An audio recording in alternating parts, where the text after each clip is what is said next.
Dominique Gros, vous êtes donc maire de Metz. Metz qui maintenant est connue partout en France, qui a souvent souffert d'un déficit d'image, si je puis dire, mais vous êtes en train de le rattraper de belle façon grâce au centre Pompidou. Comment vous voulez essayer de transformer cet effet Pompidou comment peut-il profiter à Metz? L'effet Pompidou est réel, il est doublé par le fait que nous sommes devenus ville d'art et d'histoire, que les Messins sont en train de se réapproprier leur histoire, leur passé, leur patrimoine. Et on veut doubler cet effet par des activités économiques qui permettent d'engranger en quelque sorte les conséquences de cette notoriété nouvelle. Le projet principal, c'est celui d'un palais des congrès. Qui se situe entre le centre Pompidou et cette somptueuse cathédrale de Metz. Il serait complètement accroché à la gare actuelle. On est en train de retourner la gare pour en faire un lieu de passage. On va inaugurer un nouveau passage souterrain sous la gare, qui est ancien d'ailleurs. Magnifique gare de Metz. Magnifique gare de Metz qui... d'origine prussienne. Voilà, qui est allemande, qui date de 1903 et qui va... disons, être transparente, puisque la nouvelle ville est située de l'autre côté avec le pôle des échanges de tous les transports. Donc on a une belle opportunité là d'installer des hôtels, un palais des congrès, et c'est l'horizon pour les 4-5 prochaines années. Donc ça, c'est ce qui permettra de pallier le retrait de l'armée, par exemple, qui a été quand même, dont Metz a beaucoup souffert, évidemment. Alors le retrait de l'armée, c'est un grand problème, bien entendu, mais ça peut être aussi une opportunité. Le problème, c'est que ce sont des emplois de l'activité. Cela dit, on a des compensations qui vont nous arriver progressivement. L'État continue, malgré le changement, si je puis dire. Et donc, les 1500 emplois publics promis sont en train progressivement de se mettre en place. J'étais chez Moscovici il y a quelques jours. Il y a confirmation. Donc, on est là dans une compensation légitime. Et en second lieu, eh bien, effectivement, nous voulons développer des activités nouvelles. Autour des nouvelles technologies, on est en train de construire un centre de recherche très important avec l'université américaine de Georgia Tech dans un domaine recherche et nouvelles technologies avec implication des entreprises. Donc vous vous mondialisez. On se mondialise, bien sûr, on se mondialise et nous avons, comme toute grande ville, des projets qui sont dans le domaine de la recherche, du développement.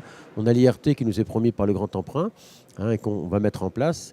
Donc ce sont des nouvelles frontières intéressantes pour une ville qui est bien placée au cœur de l'Europe, comme on dit, mais vraiment. Voilà. C'est-à-dire que là, on ne le sait pas assez. On ne le sait pas assez. C'est une ville magnifique. On ne le sait pas assez non plus. Absolument. La cathédrale est aussi belle que le centre Pompidou et en général, voire les gens qui viennent voir le centre Pompidou découvrent tout d'un coup le reste de la ville. Magnifique. Absolument. Qui découvrent le reste de la ville et sont bien étonnés de voir que Metz est une ville qui remonte aux Romains, qui est une ville plutôt d'inspiration italienne et latine, contrairement à ce que les gens croient. Et alors, est-ce que Metz souffre quand même de la rigueur budgétaire qui est en train de...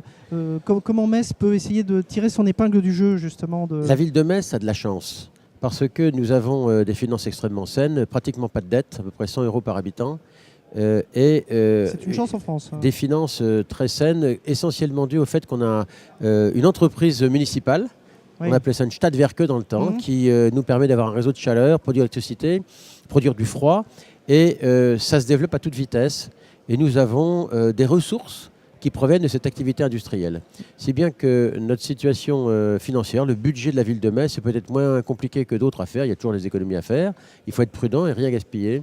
Mais nous avons des facilités. Le maire que je suis peut gérer sa ville dans des conditions qui sont plutôt plus faciles qu'ailleurs. D'accord. Est-ce que vous pouvez, dans les nouvelles pistes qu'on voit autour des énergies nouvelles, est-ce qu'il y a une manière que Metz se positionne sur ces Alors, secteurs? le réseau de chaleur de Metz est extraordinaire. On est en train de le passer à 44 000 équivalents logements, ce qui est considérable. Ah oui. Et, ça veut dire quoi en termes... Eh bien, c'est... je vais vous expliquer. Un tiers de l'activité de ce réseau sera produit par la chaleur de l'usine d'incinération d'ordures ménagères. Mais on fait quand même du courant électrique avec cette vapeur. Deuxièmement, on va avoir une centrale à biomasse qui va entrer en service là, dans quelques semaines. Une centrale à biomasse de 45 MW, c'est 50 millions d'investissements qu'on est en train de faire. Ça représente l'équivalent de 20 000 véhicules qui feraient 15 000 km par an en ce qui concerne les économies de CO2. Donc bientôt, on viendra à Metz, seulement pour le Pompidou ou la cathédrale, mais aussi pour la centrale. Absolument. Et pour l'ensemble du réseau thermodynamique, puisque globalement, c'est un réseau qui a un rendement de 80%, alors que les réseaux de production d'électricité d'habitude ont un rendement qui tourne autour de 35%. Donc on est une ville thermodynamiquement remarquable. Et de ce côté-là, on ne cesse de s'améliorer puisqu'on isole les bâtiments. Je ne vais pas rentrer dans les détails, mais on a un gros programme d'investissement dans les économies d'énergie sur le patrimoine municipal, que ce soit les gymnases, les piscines, les écoles, etc. Donc on est globalement tout à fait à la pointe en ce qui concerne les énergies renouvelables. Notre entreprise qui s'appelle UEM, Usine Électricité de Metz, maintenant vend du gaz, fait la télédistribution, a une filiale dans l'informatique pour la facturation qui est tout à fait extraordinaire et qui est en train de se placer dans le monde entier. Hein. Et donc, de ce côté-là, nous avons une histoire industrielle municipale tout à fait atypique qui nous permet de nous positionner plutôt dans les villes européennes que dans les villes françaises. D'accord, ben c'est parfait. Merci beaucoup. Merci, Monsieur Gros.